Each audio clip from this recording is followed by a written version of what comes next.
Hello, I'm Ali Langdon. Welcome to A Current Affair.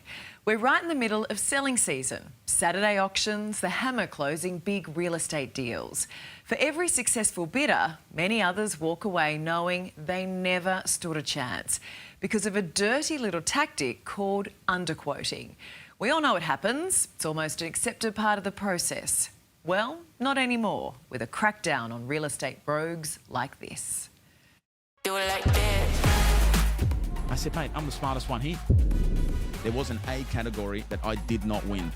Come on now! Best in the world. No one's on this level. It was such a rush and it was really, I'd just say it's so traumatic. And it's not if they'll be caught, it's when they'll be caught. First call!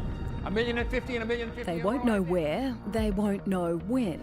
But real estate agents are on notice. New South Wales fair trading is moving in. Go on, give them a round of applause. So we have a zero tolerance with underquoting. If we see underquoting, even if it's just one instance, they're going to be fined. You got to stand out. Sydney real estate agent Joshua Tesolin has already attracted the attention of fair trading. Last year, he was a high flyer. 2024, and then I came back, broke the record, won every single category: listing, sales, volume, GCI, principal, overall performer, international. My definition of success, man, freedom.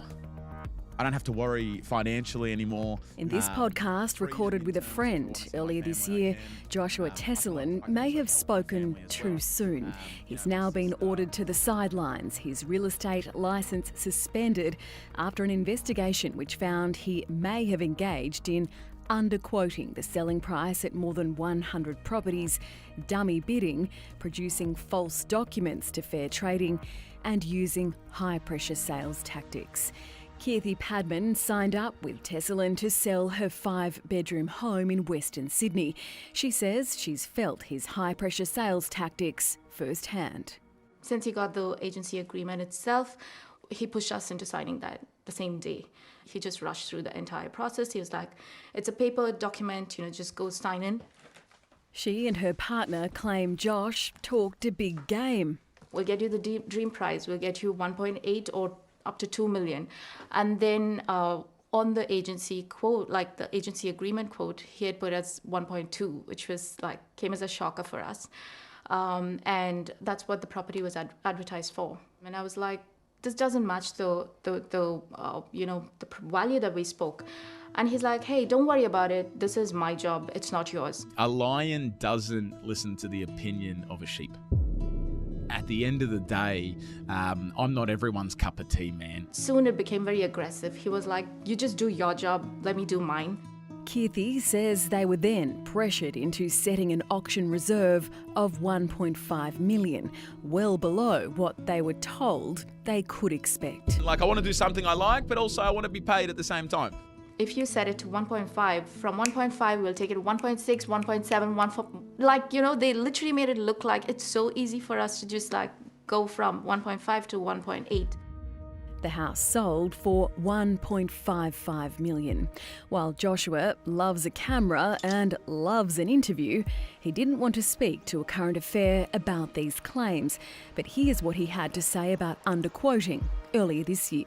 We're very transparent in terms of we give a guide based on vendors' instructions, comparable sales, market trends. If we get feedback well above the guide, we adjust the guide up. Yep. If we're getting a lot of feedback below the guide and no one's coming to the open homes for 3 weeks, we'll revise the guide to meet the market. That's our job. Joshua Tesolin isn't the only one on notice. The contract's been on display. This selling season, inspectors will be showing up at auctions. We're just here as part of a random blitz across Sydney today, just checking out auctions. Unannounced and uninvited, looking for underquoters, where the listed price is far below what it's really worth. They're also walking in on real estate agents, New South Wales Fair Trading's Angus Aberdeen. Where we'll be going in undercover and observing auctions and the behaviours of agents to make sure that they're compliant.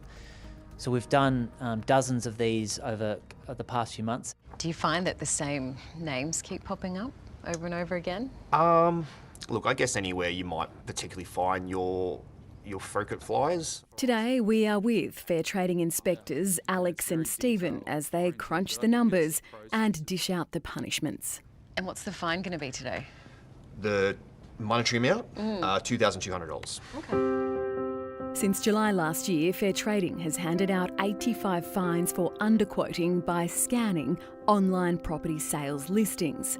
You can understand why people feel really ripped off. Consumers are absolutely copping it here. Because I can imagine for a lot of real estate agents, a $2,000 fine is simply just a cost of doing business. It's nothing on the commission that they'll get for selling that property. I think that's absolutely fair. We want the fines to be higher, but we understand that the only way we're really going to change behaviours is by also talking about people's reputation. We're no longer going to be afraid of suspending licences, cancelling licences, but also permanently disqualifying people from being in the industry. I just feel like, it's like power taken away from you. Although it's your house, you're being told what to do, and there should be some sort of a stop to this. It just can't keep going like this. And to stop it, Fair Trading needs you to report an agent you suspect is underquoting. We've sent a list of questions to Joshua Tesolin's lawyer. His response is on our website.